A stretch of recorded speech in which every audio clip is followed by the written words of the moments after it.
Picture the absolute worst day of your professional life. Okay, yeah, I'm picturing it. Now, multiply it, because it's the summer of 2008. You are standing on a remote island in the Pacific, and you're watching a Falcon 1 rocket, which is carrying a NASA satellite, literally tear itself apart in the sky. Oh, man. Just devastating. Right. And it is your third consecutive launch failure. Yeah. But wait, it gets worse. On the exact same day, halfway across the world, your electric car company is actively bleeding its last remaining dollars. Like, payroll is weeks away from bouncing. Wow, so you're out of money? Completely out of money, your teams are exhausted, and oh yeah, the global financial system just happens to be collapsing in the background. Right, the 2008 crash, just perfect timing. Exactly. I mean, in any conventional business textbook, this is the final chapter. The game is over. It is, yeah. It's the textbook definition of a terminal failure. Yeah. And yet, and this was so fascinating, this specific moment is the crucible that forged one of the most unconventional operational playbooks in modern history. Yeah. Which brings us to exactly what we're doing today. Welcome to the deep dive. Our mission today is to completely unpack this massive stack of sources we've gathered for you. And it is a huge stack. It really is. We're looking at comprehensive quote collections, a really detailed business case study from that devastating 2008 financial crisis, and a very revealing 2012 Caltech commencement address. Right. All of this material is heavily focused on the operating principles of Elon Musk. But to be totally clear to you listening, whether you're an entrepreneur pushing a startup, a student charting out your career, or just, someone trying to optimize your own daily workflow, we are not here to read a Wikipedia page. No, definitely not. We're looking for the underlying mechanics. How does an operating system designed to embrace failure actually survive when failure means total annihilation? Well, to understand those mechanics, we really first have to establish the sheer scale of the mindset we are analyzing here. Okay, set the stage for us. So, the sources reveal a perspective that basically views human civilization as a tiny, highly vulnerable startup in a very, very old universe. A tiny startup, I like that. Right. And it is a mindset operating from this premise that technology, when you push it far enough, is literally indistinguishable from magic. Okay, yeah. That specific idea, technology is magic, that actually comes straight from the 2012 Caltech address. Exactly. Musk tells this story about reading the sci-fi author Arthur C. Clarke when he was younger, trying to figure out what to do with his life. And he zeroes in on Clarke's famous law, which is a sufficiently advanced technology is indistinguishable from magic. And he basically decides, okay, if I can advance technology to that point, I can essentially become a magician. Which, it sounds whimsical, right? Yeah, a little bit. But the mechanism behind it is intensely pragmatic. If you go back 300 years and pull a smartphone out of your pocket where you're accessing this global hive mind of information instantly, you're a sorcerer. You are bending reality. You are bending reality. And the, quote, collections we reviewed, they tie this desire to create magic into a much deeper philosophical framework. How so? Well, he experienced a sort of existential crisis in his youth. And the conclusion he reached was that the only logical pursuit is to strive for greater collective enlightenment. Okay, let's unpack this. Because expanding the scope and scale of human consciousness sounds incredibly exhausting for an everyday Tuesday. It does, yeah. Like, if you are listening to this on your commute right now, or you're staring at a massive inbox, how does a normal person actually apply a cosmic philosophy like that? Right. How do you make it actionable? Exactly. It feels a bit like treating your career as an intensely serious role-playing video game. Yeah. Where you aren't just farming gold for yourself, but you're actively trying to boost the utility stats for the entire server. That is, that video game analogy actually maps perfectly onto what the sources call first principles thinking. Really? How does first principles fit into that? So, first principles thinking requires you to boil a situation down to its most fundamental physical truths. Yeah. You're completely stripping away human convention or just how things have always been done. Right. You ignore the assumptions. Exactly. Yeah. And when you apply that to a career, the fundamental truth becomes a brutal but very simple question. Are you contributing more than you consume? Are you a net positive to the server? Yes. The sources emphasize that striving for collective enlightenment practically just means striving to live a useful life. A useful life. He states that if you live a useful life, that is a good life, a life worth having lived. Well, and the core mechanism driving this, according to the sources, is that you get paid in direct proportion to the difficulty of the problems you solve. Right, the market rewards utility. Exactly. If you use first principles to identify a genuinely hard problem that holds society back and you actually solve it, the financial rewards and the magic, they just follow automatically. But, grand visions rarely survive contact with reality without taking a massive beating. Oh, totally. You can have this beautiful first principles vision for the future, but the market might just completely reject it. Yeah, the market doesn't always care about your philosophy. So how do you square an uncompromising vision with a reality that just doesn't care? You build a thermostat. A thermostat, what do you mean by that? What's fascinating here is if you look at the origin of PayPal, which is detailed in that Caltech address, you see this in action. Okay. The initial grand vision for that company was to create a massive integrated conglomeration of all financial services, like an all-in-one financial hub. Right. They spent enormous energy building this complex infrastructure. Mm. But whenever they demonstrated this brilliant system to the market, nobody cared. Nobody cared at all. Nobody.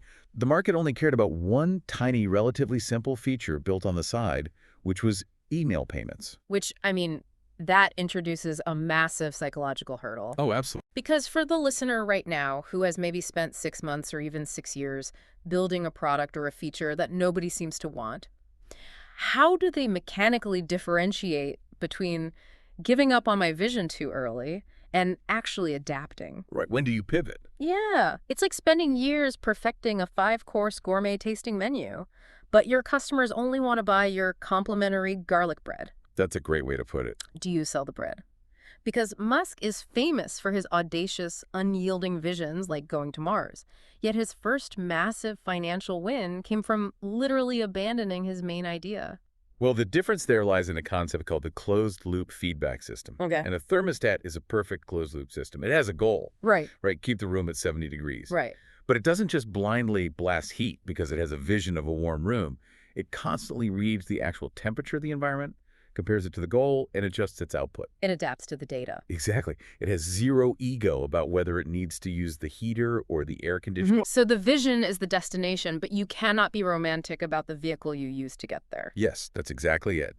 The sources explicitly highlight his obsession with seeking negative feedback, particularly from friends. Which is so hard to do. It's incredibly uncomfortable. But you have to actively solicit criticism to close your loop. If the PayPal team had let their ego protect the master plan, they would have ignored the data, telling them email payments were the actual solution. They would have failed. Right. You have to assume that your initial assumptions are, to some degree, wrong. Your only goal is to be less wrong over time. Okay, so closing the loop means harvesting data. And the most potent, undeniable data usually comes from failure. Absolutely. Which transitions us into a really fascinating area of our sources today, the mechanical application of failure. Yeah, this is key. We have a recent Times of India article that breaks down this exact framework, and it deliberately rejects the traditional corporate culture of playing it safe. The mandate is basically, if things are not failing, you are not innovating enough. Because it addresses a massive inefficiency in traditional corporate structures. In the, quote, collections, there is this really sharp observation about the bias against taking risks. Oh, yeah. The ass-covering culture. Exactly. In most companies, the incentive structure is entirely built around protecting yourself. If you take a bold risk and it fails, you are fired. Right. If you take a bold risk and it succeeds, maybe you get a small bonus.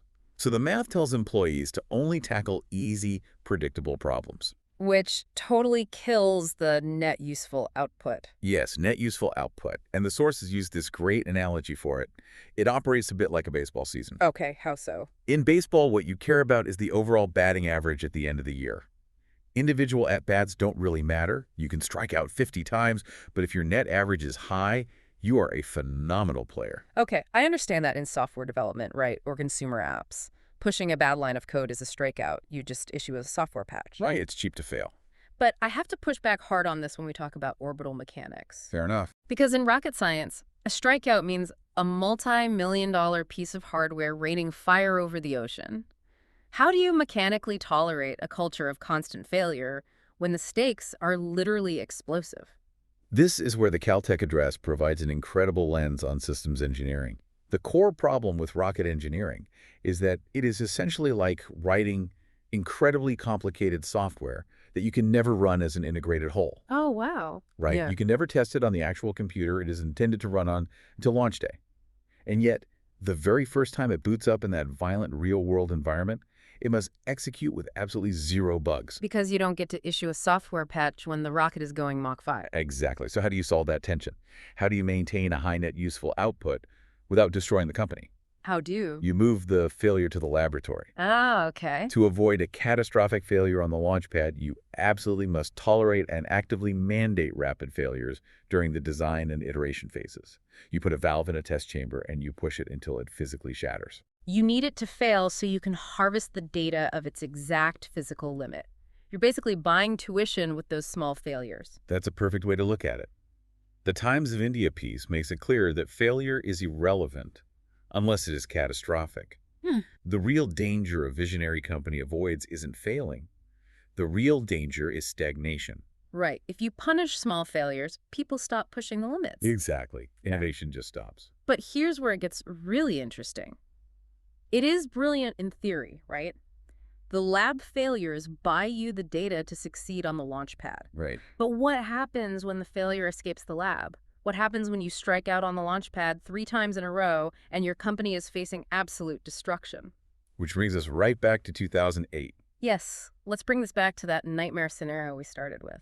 The Millionaire Match case study dissects this exact crucible. As we mentioned, 3 consecutive Falcon 1 failures. What went wrong with them? Well, the first was a fuel leak, the second was a vehicle control issue, the third was an engine timing malfunction that caused the stages to collide. It's just a cascading series of nightmares. And remember, Tesla is simultaneously collapsing. SpaceX has enough cash and parts for exactly one more launch, Flight 4. If it fails, the entire cosmic vision is just dead. So how does the operating system handle that? Because at that point, the morale of your entire workforce has to be completely cratered. Well, the case study identifies 3 specific strategies used to navigate this crisis, and they are critical for anyone leading a team through a dark hour. Okay, what's the first one? The first is total commitment. At the absolute nadir of this crisis, the founder didn't just give a motivational speech. He liquidated his personal assets. Wait, literally? Literally.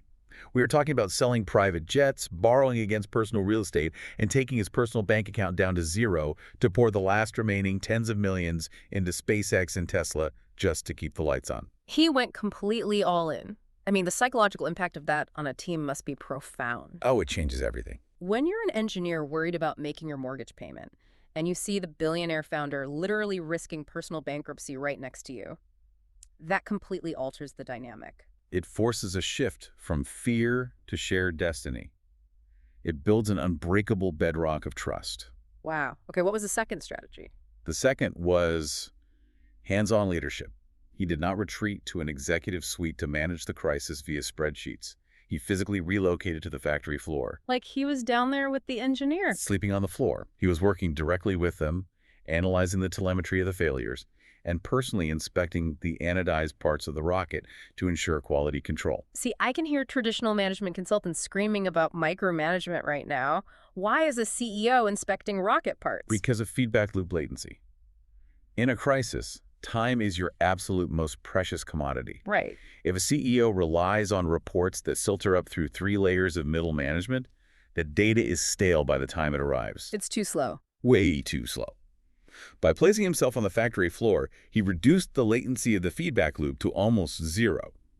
They could identify a problem, make a decision based on first principles, and implement the fix in real time. You are bypassing the corporate bureaucracy entirely. Exactly. Now, the third mechanism is perhaps the most counterintuitive. Strategic alliances. How so? Well, while managing the internal bleeding of the company, he was hourly negotiating what would become a life-saving $1.6 billion contract with NASA for the Commercial Resupply Services program. Okay, this is the part that completely fascinates me because put yourself in the shoes of a NASA administrator for a second. Right. A private company just vaporized your payload on their 3rd failed launch. Yeah. How on earth do you justify handing them a $1 billion lifeline? Extreme transparency. You don't hide the failures. You use them to prove your engineering methodology. Oh. They took the data from the 3 explosions, walked into NASA, and essentially said, here is exactly why we failed. Here's the fundamental physics of what went wrong, and here are the exact mechanical changes we have implemented to ensure it never happens again. That's incredibly bold. It is. They didn't pitch a flawless record.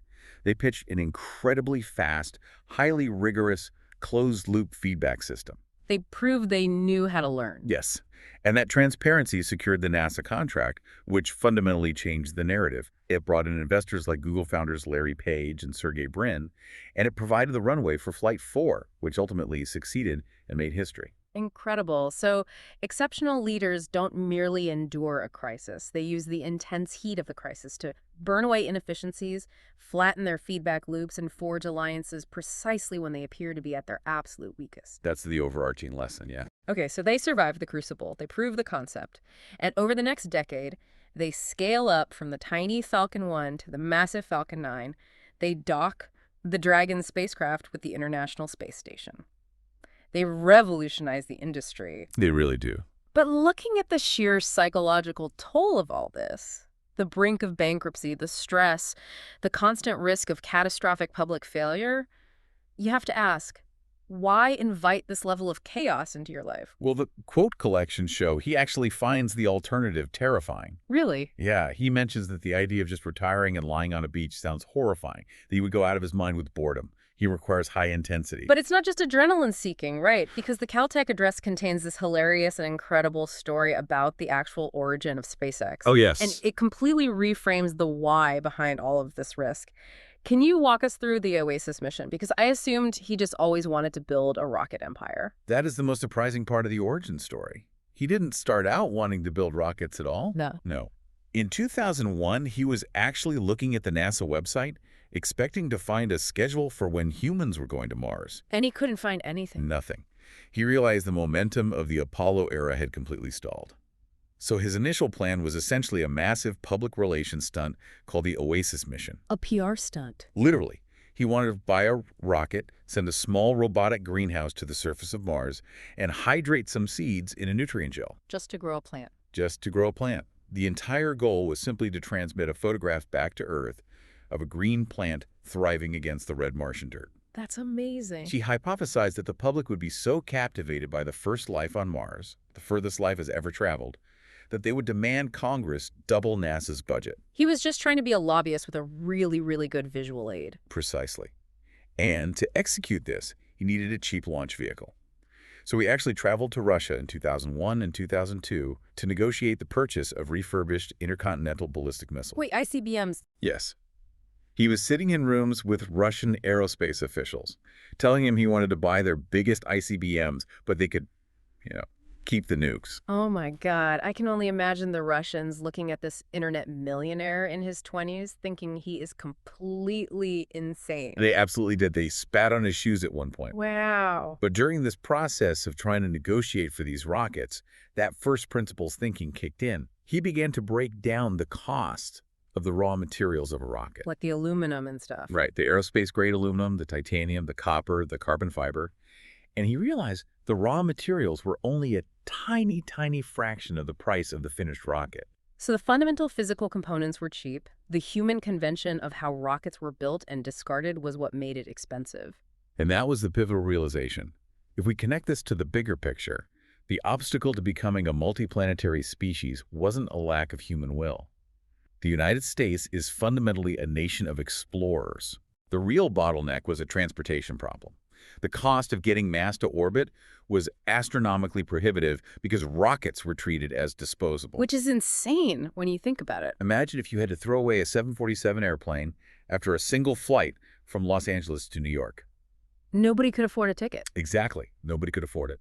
So the PR stunt vanishes and the mandate becomes build a reusable transportation system. Right. Which brings us back to the cosmic philosophy we started with.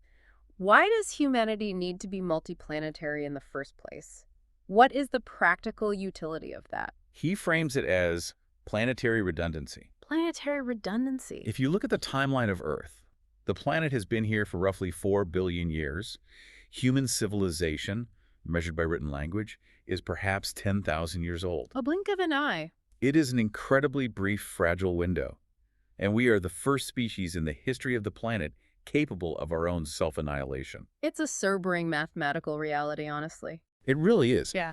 Even if you are wildly optimistic, and he states in the sources that he is optimistic about the future of Earth, you cannot ignore the probability. Right. Even if there's a 99% chance that humanity will thrive on Earth indefinitely, that remaining 1% chance of an extinction-level event, whether it's an asteroid or self-inflicted, it demands action. So Mars isn't an escape hatch for the rich. No, it is the ultimate insurance policy for the light of human consciousness. It is backing up the biosphere. Backing up the biosphere. I mean, it's such a pure systems engineering approach to the survival of the human race. Yeah. You wouldn't keep the only copy of your most valuable data on a single hard drive that occasionally catches fire. Exactly. You build a backup. You build a backup. And to bring this directly to you, the listener, you are likely not currently tasked with building an interplanetary backup drive for human civilization. Probably not. But this framework is entirely scalable. The mechanics are identical. Right.